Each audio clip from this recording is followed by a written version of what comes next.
¿Qué tal, amigos? Les saludamos desde este espacio de comunicación para el bienestar. Y el día de hoy, en nuestro podcast, vamos a tratar un tema que desde mi perspectiva tiene una gran importancia, el, eh, el regreso a clases presenciales o el intento por el regreso, por tener un regreso hacia las clases presenciales. Estamos en un contexto muy complejo en donde tenemos promedio de más de arriba de 40,000 contagios diarios de COVID, según lo que registran las cifras oficiales. Entonces, creo que estamos en un contexto muy, muy complejo. Pero antes de entrar al tema, sí me gustaría saludar y darle la bienvenida a la maestra Claudia Pérez Flores. ¿Qué tal, Claudia? Bienvenida. Hola, José Luis, gracias. Y a la maestra Ivette Serna. ¿Qué tal? ¿Cómo estás, Ivette? Hola José Luis, hola Clau, ¿cómo están? Bien, bien, listos para la reflexión. Y justamente estábamos como pintando un poquito este contexto de este pico de contagios de COVID. Y además tenemos ahí como unos elementos que develan ahí una serie de inconsistencias en el acceso de, de niños justamente a la educación a distancia. Uno de cada 4 alumnos en México no tiene acceso a la educación a distancia. Hay un 12% de escuelas que no tiene acceso a Internet. Es un número, me parece que no menor. La presencia del maestro es importante, la presencia del aula es muy importante, pero me parece que habría que sopesarlo con este otro escenario, con el escenario de la crisis sanitaria, con los picos de contagio. Y bueno, desde el año pasado hubo un intento bastante claro gubernamental por eh, implementar el regreso a clases de manera presencial. ¿Cuál es su opinión general sobre este regreso a clases, Claudia? ¿A favor, en contra? ¿Por qué? La verdad es que pienso que ha sido, ha estado el regreso a clase lleno de incertidumbre, porque si bien el año pasado ya veníamos como interactuando en un ambiente híbrido, mixto, etcétera, pues en realidad, y venía funcionando porque todas las escuelas, bueno, la mayoría de las escuelas hicieron sus protocolos sanitarios y estaban tomando las medidas necesarias. Pues yo creo que el ambiente al que nos encontramos ahorita lo viene a cambiar todo, ¿no? ¿Por qué? Porque pues ante el incremento y las cifras que justamente mencionabas. Entonces se vuelve complejo este regreso presencial porque por varios motivos, ¿no? O sea, muchos en casa pues están pasando un mal momento, sobre todo por esta parte de Omicron, pero también llega un cuestionamiento muy importante porque pues son niños que no están vacunados y que estamos viendo que justamente ya hay casos. Entonces creo que se vuelve eh, relevante porque si ellos no están vacunados, pues también son muy propensos a enfermar. Entonces, sin duda es una decisión que no es sencilla, pero hemos visto que a lo mejor muchas de las universidades o institutos o escuelas que pensaban regresar ahora ya sí en este 2022 ya la presencialidad tal vez en un 100%, pues en las últimas semanas han tenido que cambiar algunos de estos planes. Y pues qué bueno, ¿no? Incluso la propia UNAM, ¿no? Se está replanteando también como cuándo va a regresar. Y la UNAM pues es un referente, ¿no? ¿Por qué? Pues por el número de alumnos que ellos manejan en los diferentes campus. Universidades también en otros estados de la República pues lo han aplazado. Y a mí me parece que es lo más certero porque creo que no visualizamos o no atendimos a tiempo como la, la, la magnitud de lo que es Omicron, que se ha esparcido de manera muy, muy rápida. Y entonces se vuelve muy complejo porque no nada más es la vida estudiantil, ¿no? O sea, del niño, en el caso de los niños que mencionabas, sino que si una persona infecta de casa, pues igual permea a los pequeños, ¿no? Y entonces se vuelve una situación y un entramado bastante complicado que atender. Y creo que si hemos venido interactuando en este medio híbrido, creo que también es propicio, al menos lo que dicen las autoridades o algunos expertos, ¿no?, en salud, que lo sigamos haciendo al menos por 2 semanas más, 3 semanas más, ¿no? Al menos hasta que baje esta nueva ola. Entonces, pero sin duda es muy complicado. Ivette, ¿cuál es tu opinión general acerca de este retorno presencial a clases? ¿A favor, en contra? ¿Por qué? Bueno, yo no estaría ni a favor ni en contra, ¿no? Yo más bien vería como elementos positivos, elementos negativos y algunos ahí que no quedan todavía del todo claros, ¿no? Los intentos de regresar a la escuela en México, pues se han hecho desde el año pasado. Hay una urgencia del gobierno federal porque los niños regresen, con el argumento con el que pudiéramos estar de acuerdo, digamos, en que la escuela como espacio para el desarrollo emocional y social más que educativo, cognitivo del niño, pues es necesario para esas etapas, ¿no? Sobre todo los primeros años escolares, digamos. Y bueno, el primer intento de regresar se hizo por ahí del 7 de junio, si no me acuerdo mal, donde ya con menos riesgo, semáforos en verde, algunas escuelas regresaron de forma parcial, ¿no? Un día sí, un día no, etcétera. Y bueno, parecería que todas las condiciones estaban puestas para que en enero todas las clases, todos los salones se volvieran a llenar, pero pues no contamos con la astucia de Omicron, que bueno, ahora nos tiene también en una situación muy compleja. Sobre todo creo que es una situación compleja en el tema de la comunicación y de la información que se tiene sobre esta nueva variante y los efectos que está causando. Es decir, parecería que estamos en los inicios de la pandemia, ¿no? Parecería que estuviéramos en aquel marzo del 2020, donde no sabemos nada del virus, donde no sabemos exactamente qué hacer ni hacia dónde nos vaya a llevar, ¿no? En el mismo escenario de incertidumbre, vaya, ¿no? Entonces, bueno, en este escenario, el regreso a clases, pues también se vuelve incierto, ¿no? ¿Qué tan seguro es para los niños, como decía Claudia, que regresen a las aulas? Porque por ahí expertos, por ejemplo, alguno de ellos lo citábamos en un artículo la semana pasada, que es el doctor Alejandro Macías, muy activo en las redes y está en todos los programas. Bueno, trae ahí una estimación de que por lo menos el 50% de la población se va a contagiar en las próximas semanas, ¿no? El problema es ¿qué 50% se va a contagiar, no? Si tenemos una estadística de que aproximadamente el 50% de la población de México tiene un cuadro completo de vacunación, estamos hablando de por lo menos dos vacunas, pues hay un 50% que no está protegido. Y entre ese 50% justamente están los niños, ¿no? Entonces, ¿qué población es la que se va a infectar y qué población se va a poner en riesgo? Y hablo en temas de comunicación porque siempre se nos ha dicho que los niños no son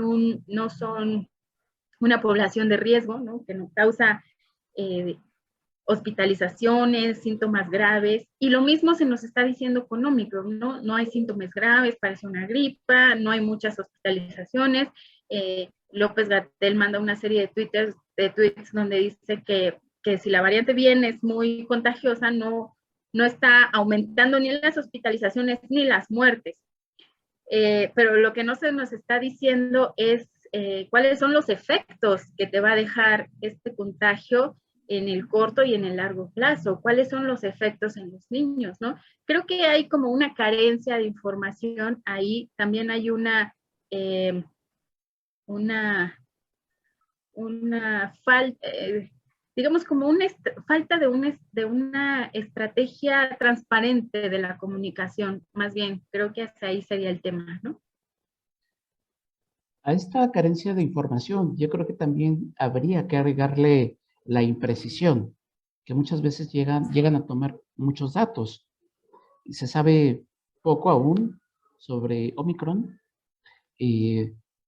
se parte como de supuestos respecto a los efectos que pueda tener COVID y Omicron en niños, se parte de la idea de que a los niños no les va a dar de manera, pues de manera mortal, de manera muy, muy fuerte el Omicron. Se parte como de muchos supuestos falsos, o por lo menos supuestos todavía no lo suficientemente comprobados. Entonces, uno de los argumentos que de repente se llega por ahí a utilizar para justificar el regreso a clase es que la mayoría de los maestros están vacunados. Es decir, si los maestros están vacunados, pues ahí hay como un elemento lo suficientemente seguro para que no exista como los contagios. Aquí la pregunta ¿es suficiente eso como para que la gente, los niños, los jóvenes, los adolescentes regresen a clases? ¿O qué condiciones harían falta como para que se pueda dar un regreso pleno a las clases de manera segura, de manera tranquila, por así decirlo? Claudia. Pues son varios factores, ¿no? Para que esto sea algo ideal, aunque sí en este momento lo considero como bien complicado. Pero bueno, si bien los docentes acaban de también recibir su vacuna, ¿no? La segunda dosis, la gran mayoría, pues también tendríamos que sí focalizar en la vacunación para los niños, porque es bien importante.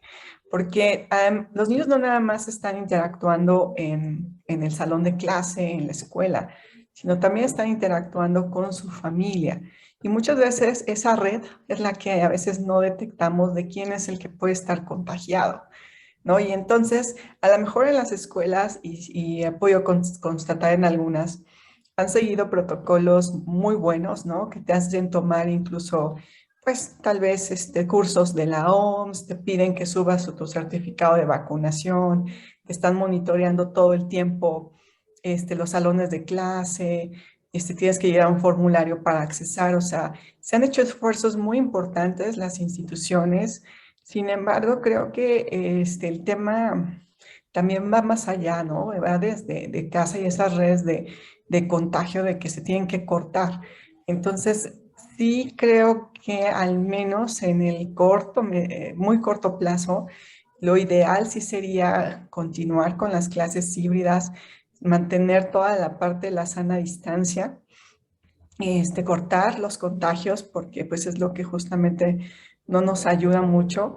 Ya conocemos mucho que es aislarnos también, pero y yo creo que una vez que de verdad que yo espero que esto sea algo rápido, pues tratar como de seguir, ¿no? Con la dinámica, porque también estoy de acuerdo que esta parte de interacción, del el estar en contacto con compañeros, etcétera, es indispensable, ¿no? Sobre todo también en las edades pequeñas, ¿no? En los niños, ¿no? Realmente ellos también extrañan mucho esta interacción, les ha afectado bastante, y es necesario retomar entre comillas, normalidad también. Claudia, hablaba de controles, hablaba de que hay escuelas en donde hay controles muy estrictos, en donde piden que subas tu comprobante de vacunación, hay protocolos, hay exigencias, hay reglas de higiene, pero creo que también hay muchos elementos contingentes, hay muchos elementos que ya no puedes controlar. Los Exacto. espacios públicos, los patios de las escuelas, están llenos de oportunidades y de elementos en donde se pueden relajar pues esos controles, en donde jóvenes, niños están sin el cubrebocas, se abrazan, hablan muy cerca, etcétera. ¿Cómo lo hacemos ante eso, Ivette? ¿Qué hacemos ante estos elementos contingentes? Qué difícil, ¿no? Es que en realidad no es difícil, es muy fácil, porque es un tema de responsabilidad ciudadana. O sea, ¿qué tan difícil? Pues depende de qué tan difícil para un ciudadano le resulta ser responsable, ¿no? Es decir, sí, hay mucho esfuerzo en los protocolos, pero con las evidencias, los expertos, incluso la Gaceta de la UNAM sacó una información sobre cuáles son las medidas para disminuir el riesgo de infección, y no hay otro más que la sana distancia y el uso correcto de cubrebocas, ¿no? Y el uso todo el tiempo, o sea, esas desinfecciones en los espacios públicos, el gel, incluso tomarte la temperatura, los chorreos de sprays y los tapetes, en realidad no son las mejores herramientas para evitar un contagio. La menta, y lo han dicho, creo, tenemos como 2 años repitiéndolo y parece que no se toma en serio, es ponte el cubrebocas, póntelo bien y por favor conserva tu sana distancia, ¿no? Yo sé que hay espacios donde, como decía Claudia, bueno, la vida no se puede parar, ¿no? Y aquí hay 2 elementos contingentes, como tú dices, que hacen de esto una situación más complicada, que es, por un lado, el Omicron es más contagiosa, y por el otro lado, bueno, pues tenemos que regresar a la vida cotidiana, ¿no? No podemos estar encerrados como en ese 2020. Entonces, bueno, estos 2 factores lo que hacen, pues, es obligarnos a ser más responsables en lugar de ser menos responsables, no porque, bueno, no le va a dar fuerte o no me va a dar fuerte, no me va a pasar nada, no, al contrario, ¿no? Ser más responsables porque, como decía Claudia, estamos expuestos en todos lados, estamos expuestos en la oficina, en el espacio público, en el metro, en el parque, en la escuela, donde tú quieras. Pero aquí también hay otros, además de la responsabilidad ciudadana, creo que hay 2 factores importantes. Uno es, digamos, el tema de confianza, y creo que ya lo hemos abordado eh, eh, en otros programas, es parecería que la gente con la que yo convivo más seguido, con la que tengo confianza, parecería que nunca se va a infectar, ¿no? Entonces relajo las medidas de seguridad, cuando en realidad no sabemos el nivel de riesgo de la otra persona y el nivel de riesgo propio, además, ¿no? Y por el otro lado es la ofensa. La ofensa en este país, que somos tan sensibles, es algo que creo que nos ha jugado en contra. Es decir, consideramos ofensivo que te reúnas con alguien que parecería de tu confianza y tú te mantengas el cubreboca, ¿no? O que le pidas a la otra persona, oye, por favor, pongámonos el cubreboca. Yo sé que hay una relación de confianza, pero bueno, cada persona está haciendo su vida y está en un constante riesgo, ¿no? Entonces, bueno, no, mientras esta enfermedad no baje, en realidad no va a haber una forma segura de regresar a las escuelas, menos con una variante tan contagiosa. Estás expuesto todo el tiempo. Creo que lo mejor que debemos hacer, por ejemplo, los que ya tenemos que tener una vida social más activa, pues es, además de estas medidas que digo, siempre dar por hecho que lo tienes, ¿no? Porque si das por hecho que lo tienes, entonces haces lo posible por proteger al que está enfrente y, bueno, también hacer que el del frente se proteja un poco más, ¿no? Entonces, pues no tenemos nada cierto, creo, en este momento. Creo que la información hay, y creo que pocas enfermedades o pocas pandemias o pocas situaciones hemos atravesado en donde haya tanta información y tan disponible. No obstante, están esos elementos de contingencia en donde incluso se llegan a los excesos, como en el municipio de Catepec, en donde ya hay un reglamento en donde se multa e incluso se amonesta e incluso se llega a detener por algunas horas a personas que estén en la calle sin el cubrebocas. No obstante, estamos hablando del entorno del regreso a clase y habiendo tanta información y habiendo tantos elementos que nos dicen no es viable el regreso de manera presencial a clase, ¿por qué se toma la decisión? ¿Por qué creen ustedes que se toma la decisión de darle luz verde al regreso a clase? O por lo menos en discurso, hay esta pues hay esta postura de que los niños regresen a clase. ¿Desde qué perspectiva se está tomando esta decisión o estas decisiones? ¿Desde lo político, desde lo económico, desde lo pedagógico, desde lo sanitario? ¿Qué razón es la que estaría pesando más? Claudia o Ivette, cualquiera de las dos que quieran. Bueno, yo, desde mi parte, yo pienso que hablando justamente desde el discurso, yo creo que es un poco más político en el sentido de que todavía se afana un poco en seguir pensando que el manejo de la pandemia ha sido lo mejor. O sea, y pues por supuesto que no. O sea, y bueno, están los organismos internacionales, ¿no? Que lo alertan y que lo dicen y que lo ponen y lo discuten y hacen todas las recomendaciones, ¿no? Y que se hace caso omiso. Entonces yo pienso que es como, no, estamos bien, eh, pero la realidad, y creo que muchos lo vemos, pues es que no. O sea, la verdad es que no se está atendiendo algo tan fundamental como es salvaguardar la salud de las personas, ¿no? Y eso sí me parece muy grave porque al final pues es el principal recurso que tienen las naciones. Ahorita estamos viendo también un alto ausentismo, no nada más en las escuelas, ¿no? Sino en muchos de los servicios, en servicios bancarios, servicios de restaurantes, por ejemplo, en donde la mitad de los empleados está contagiado, etcétera. Entonces, siempre como con ese afán de minimizar las situaciones. Y es lamentable que a 2 años que ya llevamos de la pandemia, pues no, o sea, no rectifiquemos. Más allá de aprender, es bueno, la estrategia ha estado fallando aquí y aquí.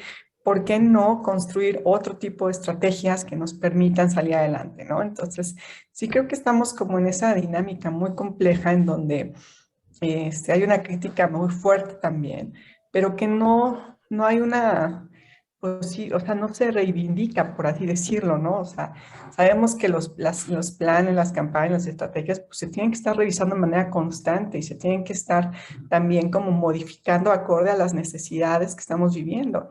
Y es lo que no estamos viendo. Entonces, o sea, como que hay una terquedad de que sí está funcionando y así es como lo vamos a llevar, ¿no?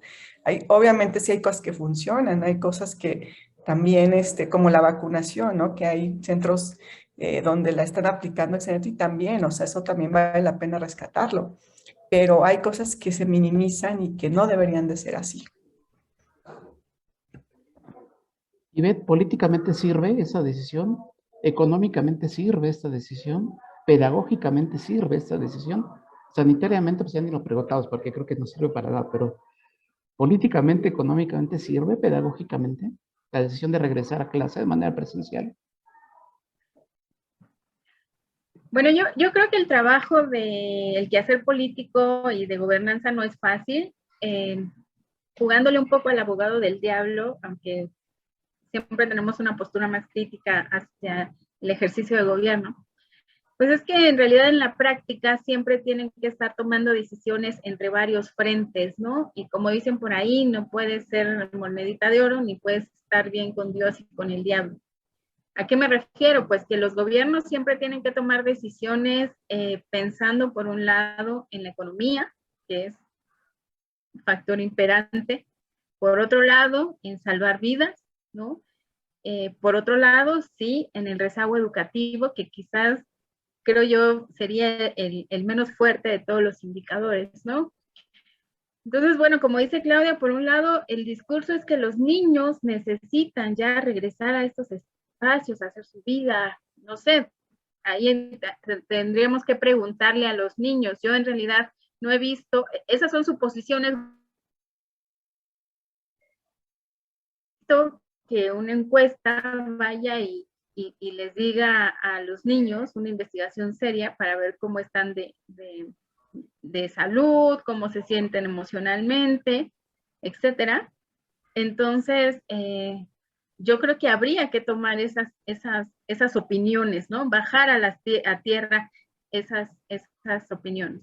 Y por el otro lado, evidentemente, pues el factor económico impera porque alrededor de las escuelas hay toda una lógica comercial, pues que necesita reactivarse y son comercios que fomentan la economía digamos, barrial, ¿no? Circular, que es el de la papelería, el de la tiendita, el de los dulces, el de los moños, el de los uniformes, la de los zapatos. Y eso también es una necesidad para la gente, ¿no? Digamos, en economía hablando, en macroeconomía, pero también en la economía de calle, del bolsillo de la gente que está ahí, ¿no? Digo, yo no imagino las papelerías con otro año cerrado, ¿no? Por ejemplo, ¿cómo estarían? O la señora de los dulces de la esquina. Entonces, pues sí, creo que es una decisión que se tiene que abordar desde muchos puntos, pero lo que sí es cierto es que tampoco podemos estar parados tanto tiempo, ¿no?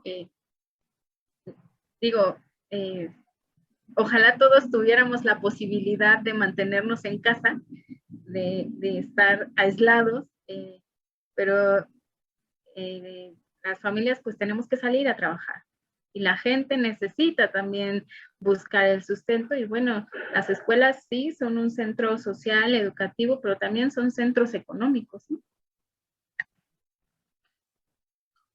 Creo que una de las cosas que nos ha enseñado COVID es que hay muchos procesos que no requieren tanta burocracia, que no requieren la presencia física, que se pueden ahorrar pasos, a lo mejor es que se pueden simplificar muchos procesos, se pueden hacer compras en línea, hay un trabajo en línea que también se puede hacer.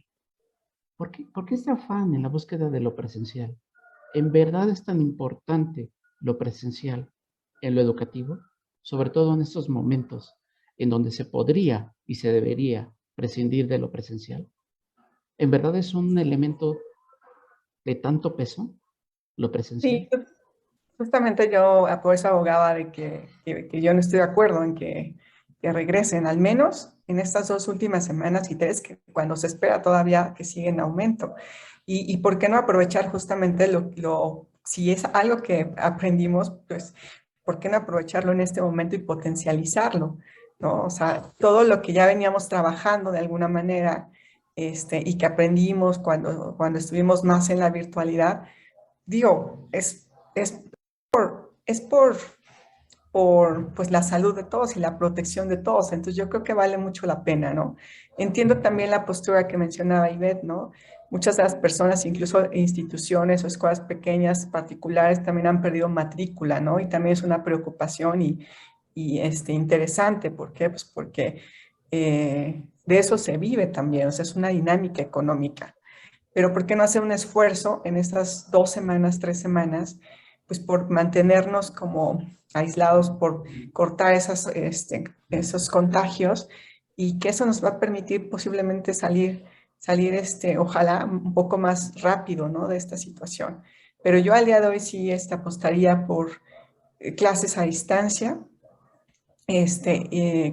ante los aumentos tan drásticos de casos, ¿no? Ivette, ¿es tan imprescindible lo presencial en el proceso educativo? Pues yo te diría que depende, ¿no? Igual, si estuviéramos hablando de un estudiante de medicina que me va a revisar dentro de 3 años, yo diría sí, es fundamental lo presencial en el aula, ¿no? Si me estás hablando de un niño de 8 años que va en tercero de primaria, que tiene posibilidad de desarrollar, digamos, su actividad social en el grupo familiar o barrial, diría, no es importante. Pero si estamos hablando de niños de 8 años que si no van a la escuela están encerrados en un departamento de 40 metros cuadrados, pues a lo mejor ahí sí te diría, quizás sí, ¿no? Digo, no sé, no podemos generalizar en ese aspecto porque cada nivel educativo y cada circunstancia de cada estudiante pues es muy particular, ¿no? Y justamente pues de eso se trata el bienestar, ¿no? De considerar los factores de cada persona para considerar qué es lo mejor para su contexto, para su situación personal, incluso como familia, ¿no? Tú hablabas hace rato que había unos municipios que te multaban cuando no usaban cubrebocas y tal. Y este tema de las libertades es un tema que se ha discutido mucho en pandemia, ¿no? Esta lucha entre la libertad y pues la tentación autoritaria de los gobiernos, ¿no?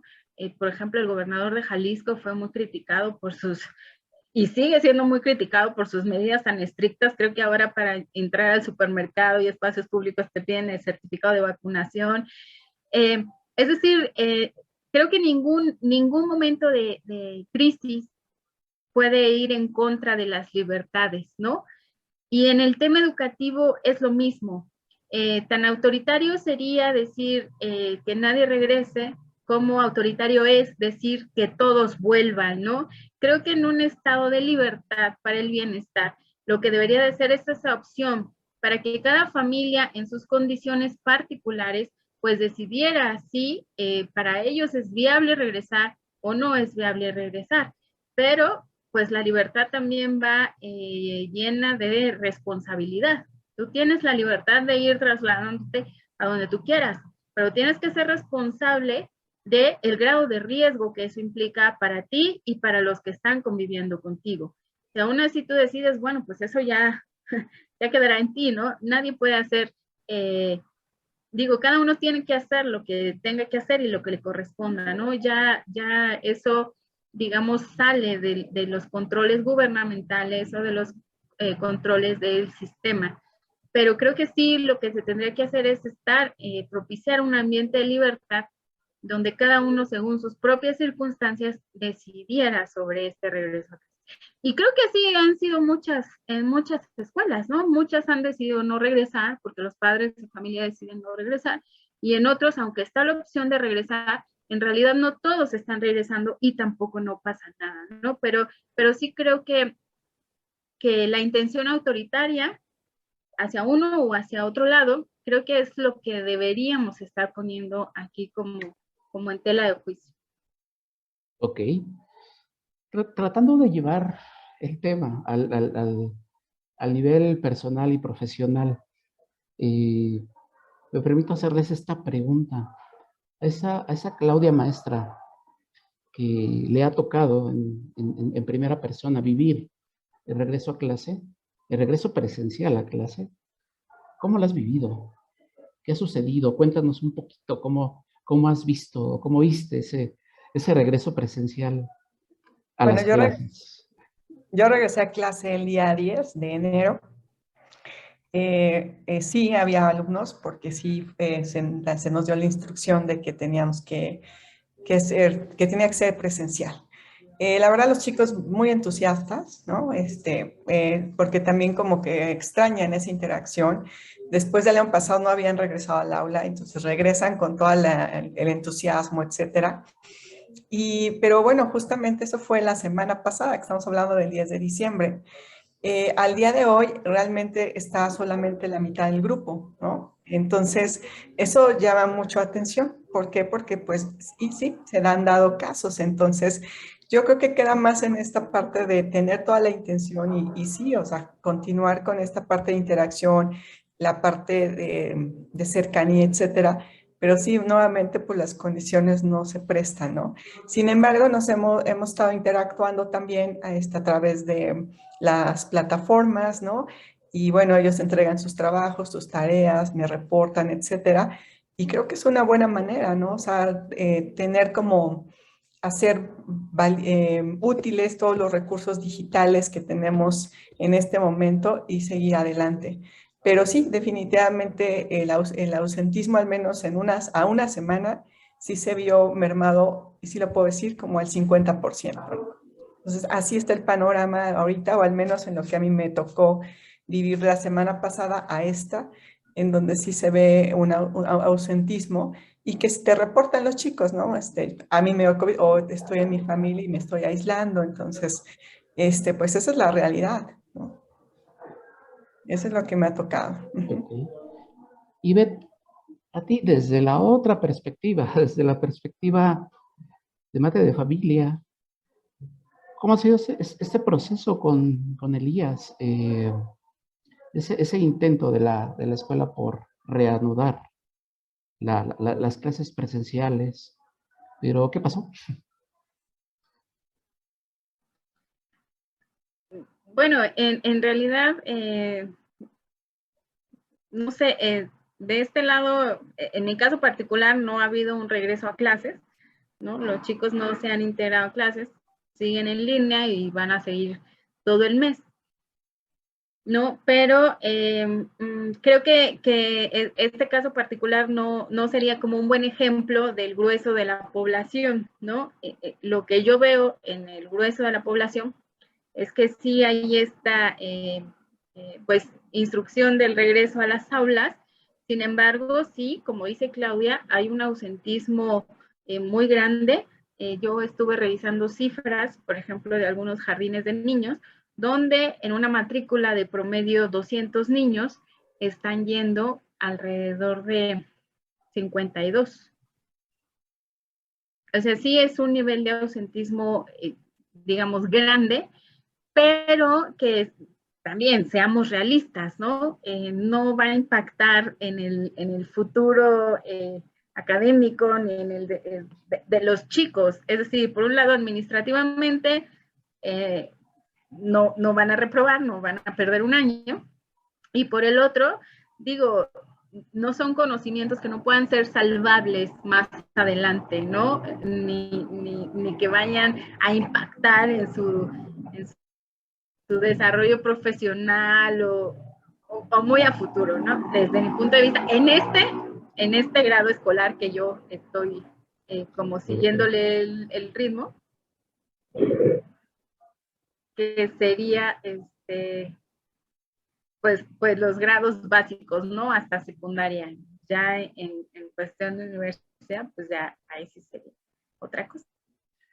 Pues creo que tu caso no es tan aislado y creo que es bastante representativo, no solamente a nivel personal, a nivel familiar, sino a nivel estatal. Es decir, hay más de 10 estados que ya, ¿cómo lo podemos decir? Se declararon en rebeldía y definitivamente dijeron que no regresan a clases. Es decir, Aguascalientes, Baja California, Chihuahua, Durango, Guanajuato, Jalisco, Nayarit, Quintana Roo, San Luis Potosí, Tabasco. Definitivamente dijeron, no regresamos a clase. A mí lo que me ha tocado ver son... Iki, Perdón, adelante. perdón que te interrumpa, José Luis, pero es que, por ejemplo, aquí volvemos a la idea anterior. O sea, otra vez es una determinación de Estado basado en qué.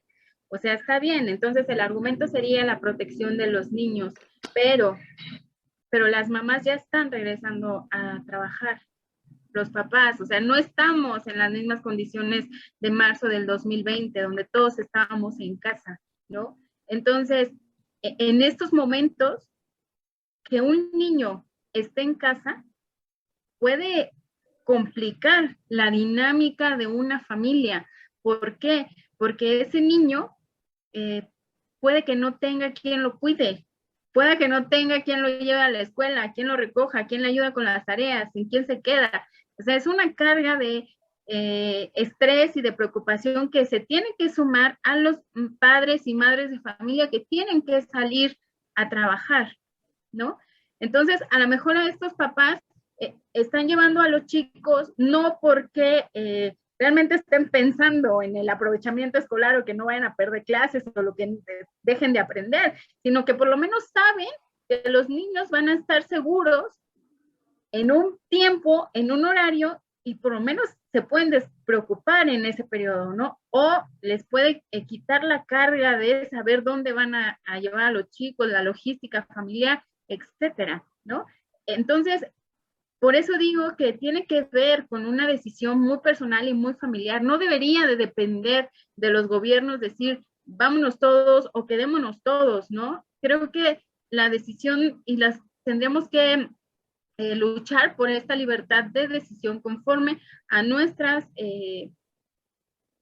necesidades, ¿no? Entonces, que cada mamá, por eso yo decía, a lo mejor no es representativo, porque, bueno, a lo mejor yo puedo, mi trabajo me permite traer a mi hijo por todos lados, que me acompañe, quedarnos un día en casa, movernos, pero hay mamás que no tienen esta posibilidad y papás que no tienen esta posibilidad. Entonces, bueno, sí, creo que deberíamos de poner el tema de las libertades un poco más sobre la mesa. Pues, Y yo creo que el mensaje tendría que ser ese, ¿no? O sea, a ver, es opcional el hecho de que lo manden siempre y cuando, ¿no? Y no esa parte de, es obligatorio, ¿no? Y así va a ser, ¿no? Entonces yo creo que el mensaje también tendría que ser más diverso, ¿no? De decir, porque sí, sin duda hay diferentes situaciones, entonces como dejar como esa apertura, pero con esa mensaje claro, ¿no? Y creo que ahí es donde siempre está como la discusión, la contradicción. ¿Por qué? Pues porque así es y así es, ¿no? Entonces, sabemos que hay diferentes situaciones, entonces, ¿por qué no abrir, ¿no? Como esas opciones también que ayudarían también como pues, a que los padres de familia en este caso pues tomen las mejores decisiones, ¿no? Y que también es válido, ¿no? así es, tal vez vemos a la pandemia o al periodo de la pandemia como un todo, como si en cada uno de los procesos hubiera sido o sea de la misma manera, y en realidad no, como bien decía Ivette, pues de repente se toman decisiones como si estuviéramos al principio de la pandemia. Hoy en día tendremos que tomar decisiones pensando en otra serie de variables, en otra serie de circunstancias, en temas económicos. Acabas de decir, es bien importante, ¿no? Pues, porque está develando todo un problema, ¿no? Es decir, eh, la responsabilidad de en dónde se quedan los niños, con quién se quedan los niños, cómo se quedan los niños. Es decir, es un problema no menor que de alguna manera está develando serias carencias y que se profundiza justamente en este nivel de la pandemia en donde muchos padres de familia ya están trabajando, ya están en actividades. Ujú. Entonces, ahí hay un tema, ¿no? En dónde se quedan los niños, justamente, ¿no? Entonces, hay una serie de implicaciones, ¿no? Que de repente no son tomados en cuenta. Yo lo que les iba a comentar ahí un poquito de mi experiencia, son una experiencia llena de elementos contingentes, por así decirlo. Un mundo de gente, de repente lo mejor organizada posible. Me parece que la universidad pone todo de su parte como para establecer controles, para establecer protocolos, pero de repente es tan complejo lidiar con esos elementos que ya no puedes controlar que me parece que de repente es muy, muy compleja esa decisión de pues, seguir, ¿no? Seguir seguir en clase presencial, sobre todo cuando muchas universidades pues tienen como toda una infraestructura como para intentar otro tipo de modelos.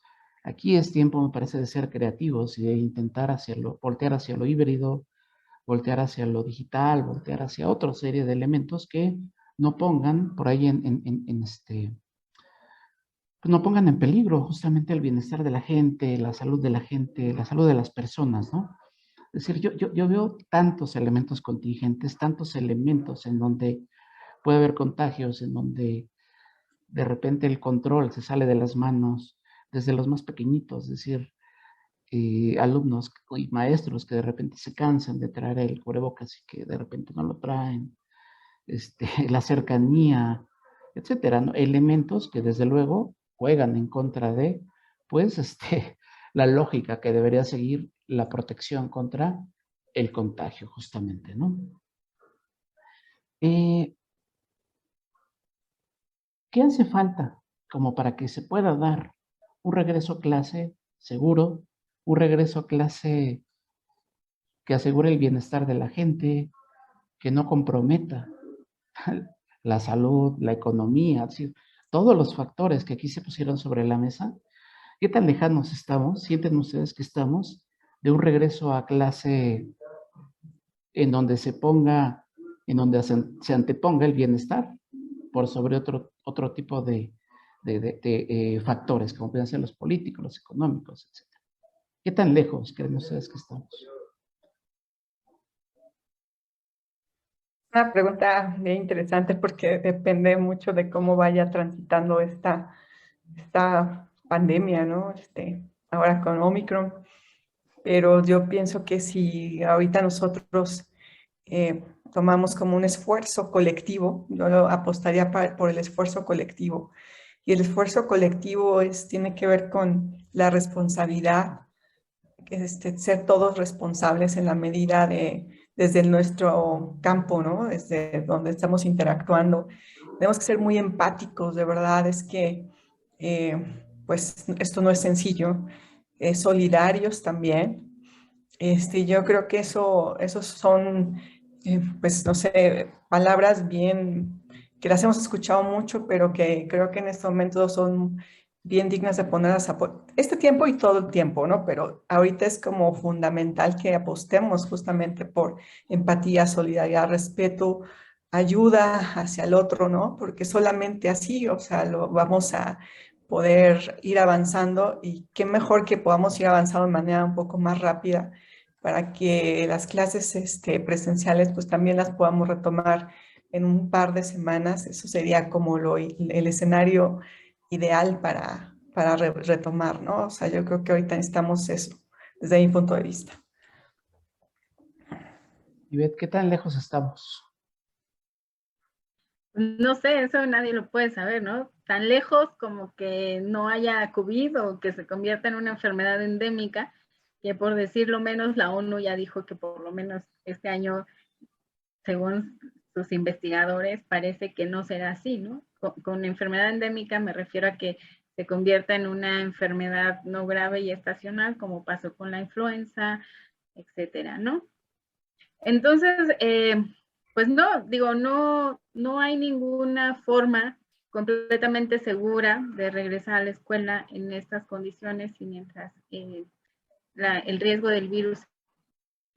La única forma de estar seguros en el regreso a clases y en el regreso a las actividades y en la vida social, pues son las que ya dijimos, ¿no? Como dice Claudia, ser solidarios, ser empáticos, ser responsables, usar el cubrebocas correctamente, mantener la sana distancia lo más que se pueda, ventilar, etcétera.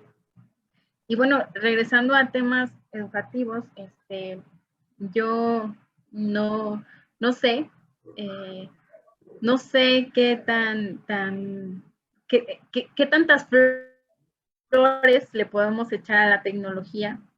Obviamente ha sido una herramienta muy importante, pero ya en cuestiones académicas, no sé, tendremos que hacer una evaluación realmente de cuánto están aprendiendo los chicos, cuánto no, cuánto están pasando el tiempo, cuánto se están haciendo, ¿no?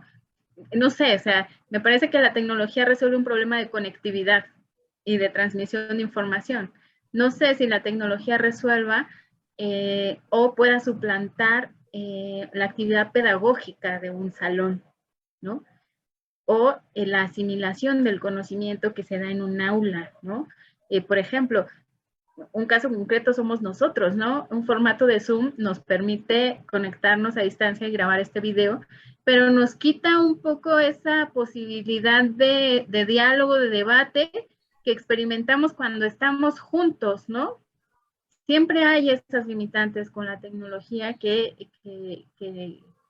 no se puede comparar a un contacto interpersonal. Entonces yo ahí, pues sí tendríamos como que esperar otros datos para saber si realmente la tecnología solo está resolviendo un problema de conectividad o realmente está haciendo eficaz la adquisición del conocimiento, ¿no? Y el aprovechamiento educativo y de ambas partes, ¿no? Porque el profesor, la retroalimentación que recibe de los alumnos tampoco es la misma que la que se experimenta en un salón de clase, las dinámicas, el párate, el siéntate, el ahora vamos a experimentar con esto, ¿no? Entonces, yo creo que aquí lo importante, más de que cuando podamos o no regresar a clases, lo importante sería valorar qué hay alrededor de todo este regreso a clases, ¿no? Y darle a la posibilidad, insisto en lo mismo, que cada familia pueda decidir, porque tú hablabas priorizar su bienestar, pero ese bienestar no tiene nada más que ver con la salud, ¿no? La economía es parte de ese bienestar y las personas tienen que salir a trabajar y necesitan dinero, ¿no? Entonces, el bienestar lo determina cada familia. Entonces, insisto en lo mismo, dar la libertad de que cada familia pueda decidir bajo sus circunstancias, pero también que cada familia sea consciente de que la responsabilidad de sus actos recae sobre el ejercicio de su libertad, únicamente. Claudia, desde tu doble rol, por así decirlo, como profesora y como alumna de posgrado, ¿cómo has visto el uso de la tecnología? Porque, y bien decía que de repente hay adeudos, que de repente nos da la impresión de que la tecnología nos está sirviendo como para cumplir con un programa de estudios, cumple con difundir cierto tipo de contenidos, pero hay una serie de dinámicas, hay una serie de construcciones pedagógicas que de repente se vuelven muy, muy limitadas en línea. Es decir, elementos que incluso desde la perspectiva del profesor nos puede parecer como tan mínimos, pero que terminan siendo como bien importantes, como que el alumno prenda su cámara. Son elementos, retomo la palabra por ahí que decía Ivette, de responsabilidad hasta ciudadana, ¿no? Es decir, aquí estoy, si vine, quiero Yo pensé que ibas a participar. decir, nos hacemos guajes. Nos hacemos guajes también, desde luego. Pero está el otro tema, ¿no? Otra posibilidad que te da lo digital, que es el anonimato, ¿no? El andar por la vida ahí, con pantalla oscura, ¿no? O es eso, o elegimos la pantalla oscura o elegimos ser cabezas parlantes. Una de dos. Pero termina siendo algo limitado, como decía Ivette. ¿Cuál ha sido tu experiencia en este doble rol? Sí, bueno, a ver, en este doble rol que juego como docente, por un lado, pienso que los alumnos pues, están ya más familiarizados, ¿no? Con todo esto que hemos hablado del Zoom y las plataformas digitales y encender la pantalla, ¿no? Hay casos que no lo hacen, o sea, hay de todo siempre. Y creo que ahora que estamos regresando como a esta hibridación, no hibridación, perdón, de clases mixtas, pues es como que no les cuesta tanto trabajo, ¿no? Como que dicen, pues sí, o sea, ya lo sabemos utilizar, etcétera. Y pues saben y entienden también perfectamente el contexto que vivimos y lo atienden así. Es lo que yo he visto en los jóvenes universitarios, ¿no? Sí, pero sin duda yo sí estoy de acuerdo en que nunca la tecnología va a sustituir esta parte humana que para mí es fundamental, ¿no? De la interacción, de escuchar al otro, de incluso escuchar sus inquietudes, porque a veces hay una parte de comunicación no verbal que es fundamental también en el salón de clase, ¿no? Que te permite también entender mucho cómo ese estudiante se está sintiendo, cómo realmente le está interesando la clase también, si está poniendo atención a la clase, y eso te lo da también el diálogo, ¿no? En el diálogo, en esta retroalimentación que hacemos o esta parte dialógica en donde uno como profesor pues está explicando la clase y te estás viendo nutrido, esa clase se va volviendo muy interesante justamente por los comentarios que vierten los estudiantes, ¿no? A través de lo que expresan, a través de sus opiniones. Y pienso que la parte híbrida sí lo limita un poco, ¿no? Esta sensación, esta interacción. Entonces, a lo que voy es que en la parte como profesora, sí creo que la tecnología nunca va a sustituir esta parte humana. Y como propia alumna, ¿no? De posgrado, pues me doy todavía cuenta más, ¿no? ¿Por qué? Porque la discusión, la crítica, el análisis, etcétera, pues siempre tiene que estar ahí, ¿no? Porque es parte fundamental de la educación, ¿no? Construir este pensamiento crítico. Y el aula es sensacional justamente por eso. ¿Por qué? Pues porque nos permite como compartir con otros compañeros que traen también otras experiencias, pues compartir de poner puntos que a veces no necesariamente tienen que ser los mismos, ¿no? O puntos de vista iguales, pero justamente eso lo hace también bien interesante porque nos permite toda esta apertura. Y a veces con la tecnología, por ejemplo, pues decimos, es que tenemos una hora, ¿no? O tenemos una hora y media de clase. Y a veces incluso en la interacción te dices, bueno, la discusión estuvo tan buena, ¿no? En la universidad, que entonces sales incluso al salón de clase y te vas a tomar un café y sigues la conversación y sigues la dinámica, la discusión y eso es lo rico realmente. Entonces, pues tiene sus pros y sus contras, pero sí, yo totalmente la apuesto más a la parte de la interacción humana, ¿no? O sea, para mí eso es lo más importante y ojalá que la podamos ir retomando poco a poco también, porque es muy valioso y muy importante. Ivette, ¿qué le pediríamos ya para irnos despidiendo a las instituciones educativas, tanto a las privadas como a las públicas? ¿Cuál sería su responsabilidad aquí en todo este momento tan complejo, ¿no?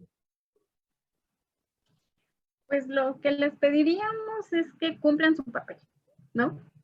Es decir, me refiero a que su principal tarea es asegurar una infraestructura de calidad, ¿no? Donde se puedan desarrollar las actividades de la mejor forma y hoy día de la forma más segura, ¿no? Es decir, que realmente aseguren que las escuelas van a tener agua potable, que van a tener, en el caso, por ejemplo, de las escuelas que tienen modelo híbrido, conexión, ¿no? Que los insumos van a ser provistos por el Estado porque es su responsabilidad. O sea, no tendrían por qué las madres de familia o los maestros estar desembolsando el dinero para comprar gel, para comprar papel de baño, para comprar jabón, para comprar cloro, para comprar, etcétera, ¿no? Entonces, si el gobierno considera que es posible el regreso, entonces que aseguren las condiciones para el regreso, que creo que de las labores pedagógicas y educativas el cuerpo docente lo hace bastante bien y no necesita mucha intervención del Estado. Entonces, que el Estado se limite a cumplir con estas responsabilidades para que aquellos que decidan en el ejercicio de su libertad regresar a clases, lo puedan hacer con esta seguridad, que es el trabajo del Estado, ¿no? Brindar la seguridad para que tú te puedas desarrollar en un marco de bienestar. Eso es lo único. Creo que no le estamos pidiendo que descubra el hilo negro, no le estamos pidiendo que descubra la cura contra el COVID, no le estamos pidiendo nada más que cumpla con necesidades que durante décadas y décadas y décadas se les ha pedido que cumplan, ¿no? Nada más.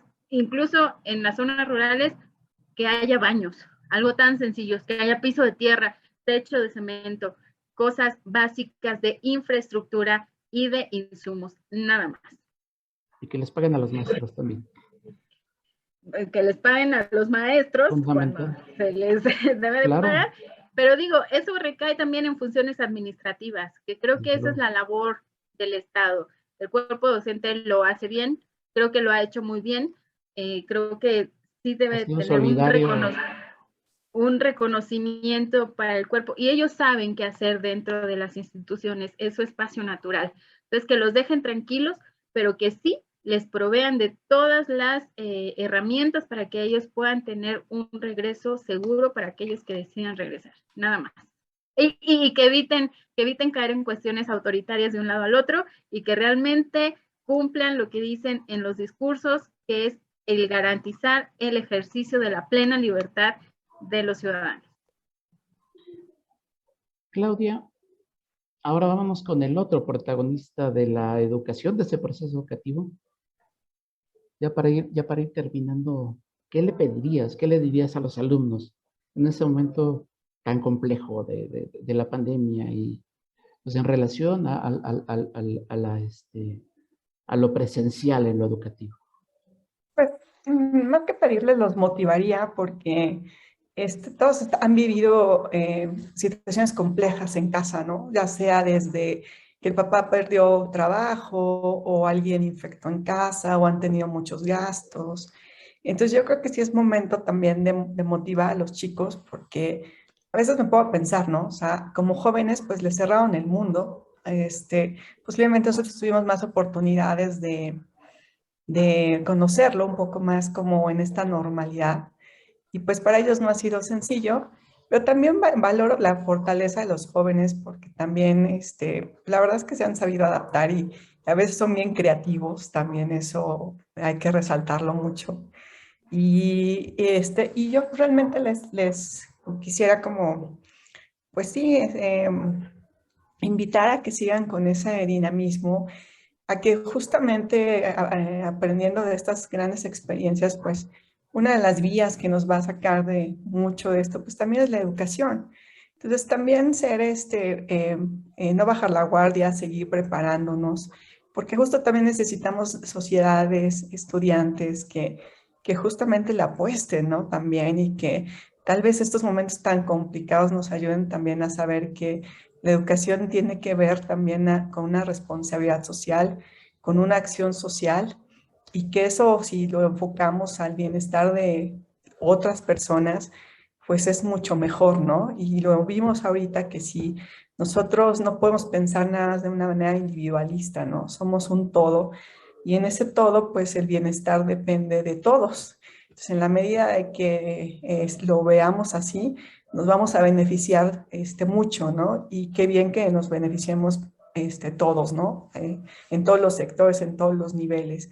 Y yo nada más los invitaría a que con lo que tenemos, que también nos exijan a nosotros como profesores también, ¿no? Que se vuelvan exigentes con nosotros, que nos cuestionen, que nos pregunten, que sean inquietos también y que esto nos ayude todavía a ser mejores estudiantes también, porque sí lo podemos hacer sin duda.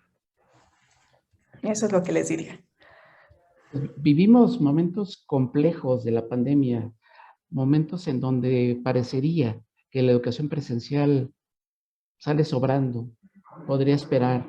Es decir, son tiempos que me parece merecerían un esfuerzo colectivo, una responsabilidad personal, una responsabilidad ciudadana, mucha creatividad en las empresas educativas, en las instituciones educativas, mucha paciencia también en alumnos, en profesores, y desde luego no olvidar poner en el centro de todo esto que se está discutiendo, es el proceso educativo, me parece fundamental, ¿no?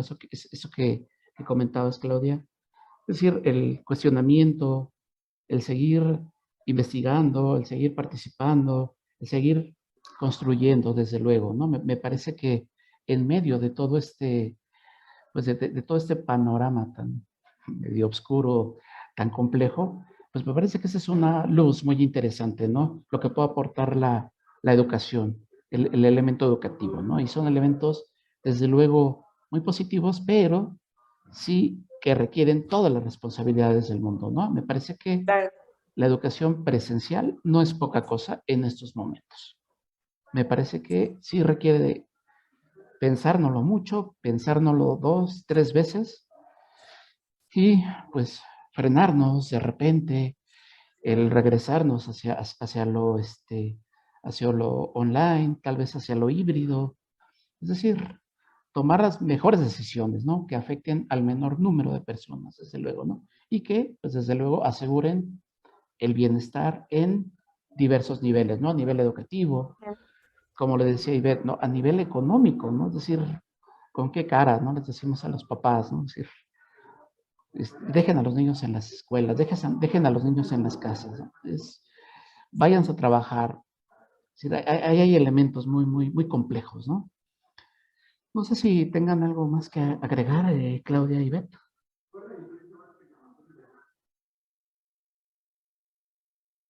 Adelante, Ivette. ¿Con qué te Ay, despedirías, Ivette? sí, gracias. No, yo me despediría haciendo hincapié en lo que he mencionado todo el video, ¿no? En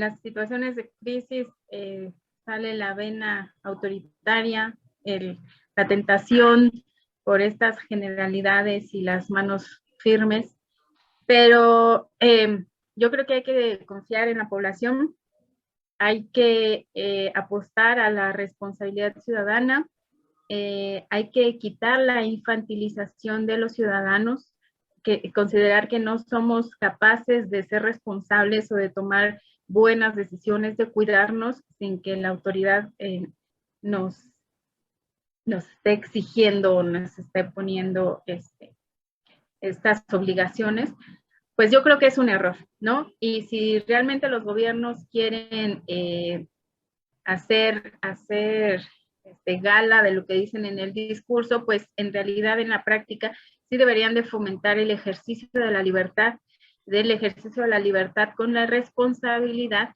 y lo que sí es cumplir con su obligación de dotar con las herramientas para que cada ser humano, para que cada ciudadano pueda decidir responsablemente de acuerdo a sus propias necesidades en un contexto de seguridad para su bienestar. Claudia, tu última reflexión. Sí, yo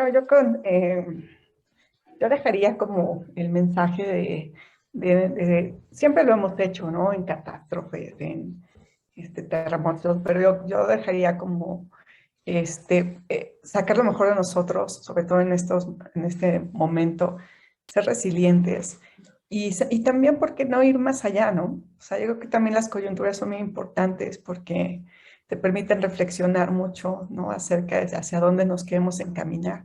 Y creo que todo va muy encaminado hacia el bienestar social, al bienestar, al bienestar de todos. Entonces, yo los invitaría a eso, ¿no? De que en estos momentos pues seamos más empáticos, solidarios, como lo había mencionado, respetuosos y responsables. Creo que eso es como mis palabras clave para cerrar esta sesión. Pues fue un gusto el compartir este espacio con ustedes y también con nuestra audiencia de Comunicación para el Bienestar.